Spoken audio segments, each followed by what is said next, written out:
Thank the gentleman. The chair recognizes Mr. Costa for 5 minutes. Thank you very much, Mr. Chairman and the ranking member, for this important subcommittee hearing. And Commissioner Burman, congratulations and welcome. I am going to make this, as they say, all politics are local, and water, of course, to California is a absolutely critical issue. As you know, it tends to be either feast or famine. Either we have drought periods or we have an abundance of rainfall and snow in the Sierras. And this year we've been blessed with the latter. We have an abundance of snow and rain, and we're at in excess of 150% in some of the areas where measurements have been taking place. San Luis Reservoir, I'm pleased. I looked at it in the last week, is full, or practically full. And our other reservoirs are above their averages. And of course, on 10-year averages is how we measure the water.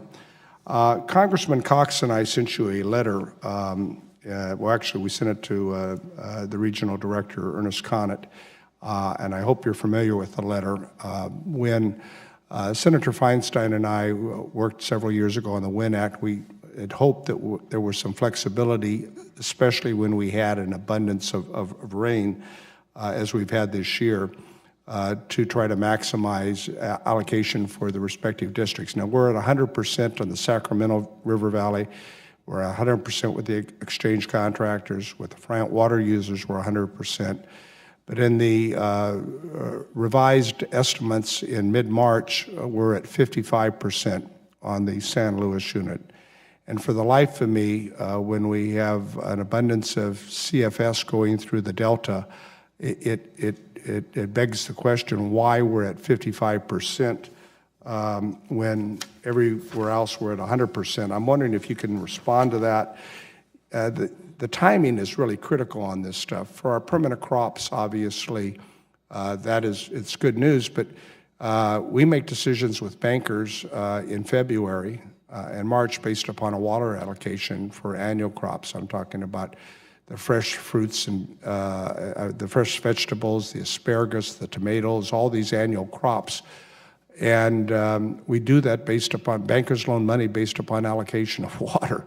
So can you explain why in April and May we seem to be limited when we have this incredible amount of snowpack we're dealing with? Thank you, Representative Costa. We have received your letter, and we are working diligently to get you an answer right away. I would say we are acutely aware of the water needs of our water contractors on the Central Valley project, and we work to maximize those water allocations and to make them as early in the year as we possibly can. On the Central Valley project, we were able to move forward in mid-March. A lot of times we have to wait till the end of the month to increase allocations, and so we were very happy to say that we could increase allocations in mid-March. Well, and you did that for everyone, which is good. But I'm at a loss to try to figure out why everybody else is at 100%, and even the states increased their allocation. And for the Central Valley project on the San Luis unit, we're stuck at 55%. If we can't provide maximum allocation in an abundance in a big hydrological year as this year, then obviously we'll never be able to come close to making allocation numbers. So it has continued to rain and snow in California. Yeah, I know. I'm trying to take credit for it since I got blamed for the drought. I think it's only fair. It's not working. Go ahead. So the state's snow reports will come out the very beginning of April, and we'll use those and work with National Marine Fisheries Service to see if we're able to increase allocations at that time. So wait and see another 2 weeks is what you're telling me? We will be doing everything we can to maximize those water allocations. Let me ask you a question about the Colorado, the drought contingency plan. I'm glad my colleague here raised the issues that are important not only to Arizona but to California and other lower basin states. Without the drought contingency plan under current operational agreements, what would happen if Lake Mead goes into shortage conditions below 1,075 feet or 1,025 feet? So there are specific allocations. First, under the 2007 guidelines, the lower basin states of Nevada and Arizona agreed to make certain cutbacks when the lake reached shortage level. And those shortage levels were named at 1075, 1050, and 1025.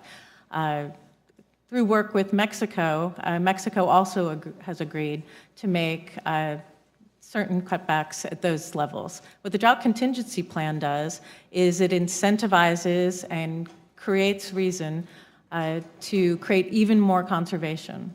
And that conservation will come into effect if Congress moves to complete the drought contingency plans and we move and sign forward to implement. That will start at elevation 1090.